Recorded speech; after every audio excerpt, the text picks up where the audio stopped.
बिस्मिल्लाहिर्रहमानिर्रहीम। आज हम पढ़ेंगे electronic configuration of ions and radicals. पहले हम आयंस को देखेंगे। आयंस हमारे पास दो तरह के होते हैं। आयंस या हमारे पास कैटायंस हो सकते हैं या हमारे पास एनायंस हो सकते हैं।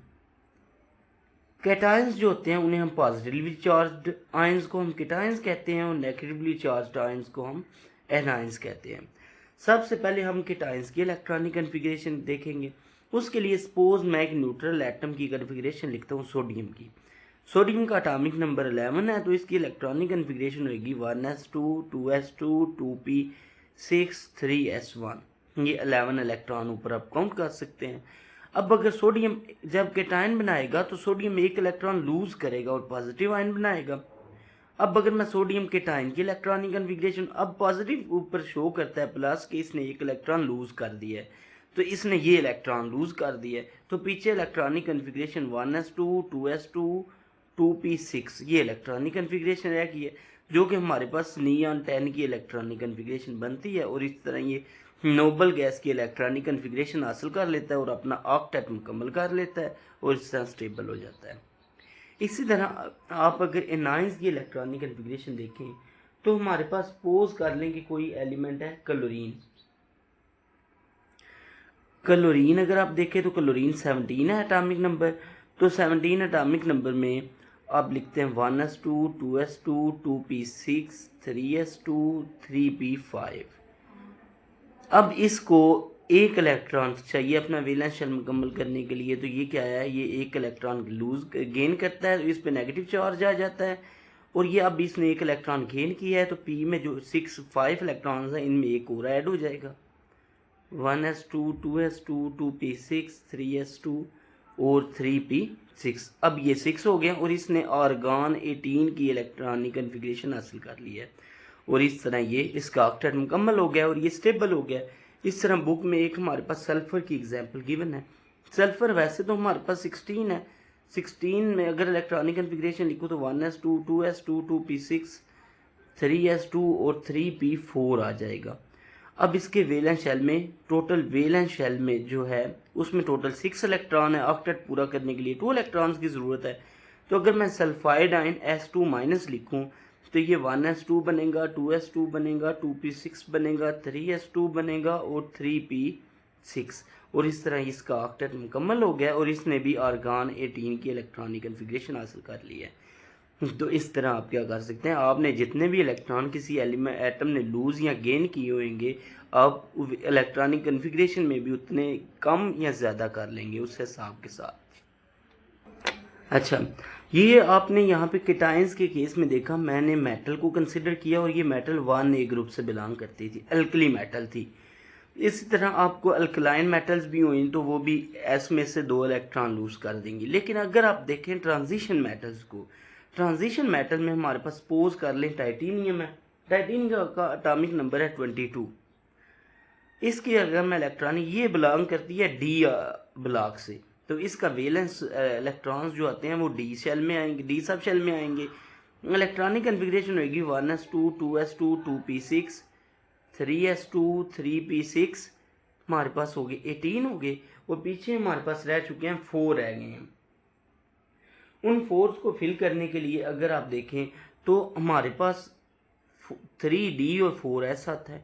आपको पता है पहले हम फिलिंग करते हैं 4s की, क्योंकि उसकी जो एनर्जी है वो 3s से कम है, लेकिन लिखेंगे बिल्कुल सेम तरतीब उसी में, लेकिन सबसे पहले उसे हम फिल करते हैं, पीछे 2 इलेक्ट्रॉन रह जाते हैं और 2 इलेक्ट्रॉन यहाँ पे लिखेंगे।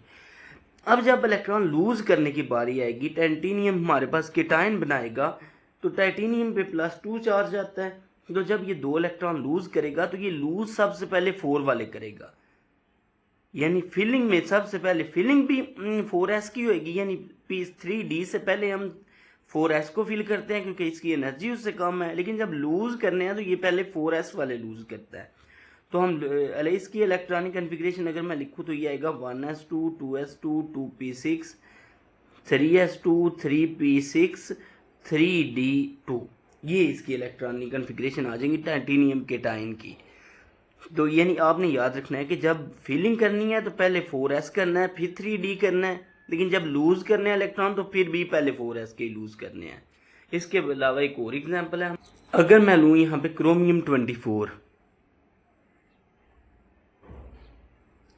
इसकी इलेक्ट्रॉनिक कॉन्फ़िगरेशन है 4s, सॉरी शुरू से स्टार्ट कर लेते हैं, 1s2 2s2 2p6 3s2 3p6, ये हमारे पास 18 इलेक्ट्रॉन्स हो गए, पीछे 6 इलेक्ट्रॉन्स रह गए हैं।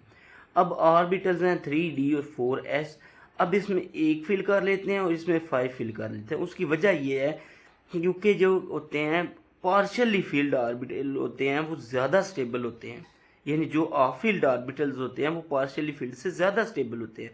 अब यहाँ पे 4d6 रखते तो ये हल ही रह जाता, यहाँ पे 4d2 और 3d4 रखते तो फिर भी ये कोई, मैं सपोज लिखता हूँ यहाँ पे 3d4 और 4s2, ये पॉसिबिलिटी थी। यहाँ हमारे पास यही पॉसिबिलिटी थी, ये इसलिए पॉसिबल नहीं क्योंकि वो ऑफ फील्ड ऑर्बिटल है, ये पार्शियली फील्ड है। आप पीछे पढ़ चुके हैं कि जो पार्शियली फील्ड होते हैं वो लेस स्टेबल होते हैं as compared to of field orbital, तो ये ज़्यादा स्टेबल होने की वजह से इसकी इलेक्ट्रॉनिक कन्फिग्रेशन ऑफ फील्ड होगी। लेकिन जब लूज़ करने की बारी आती है तो हमारे पास जो क्रोमियम का केटायन बनता है, तो उससे मैं लिखता हूँ क्रोमियम हमारे पास 3+ केटायन बनाता है, तो ये बनेगा 1s2 2s2 2p6 3s2 और 3p, मेरे पास कितने रह, p में पूरे 6 के 6 आएंगे, और यहाँ से पहले इसने 4s वाला लूज़ किया है, फिर 2 उसमें से 3d में से किए हैं, तो पीछे हमारे पास 3d3 रह गए।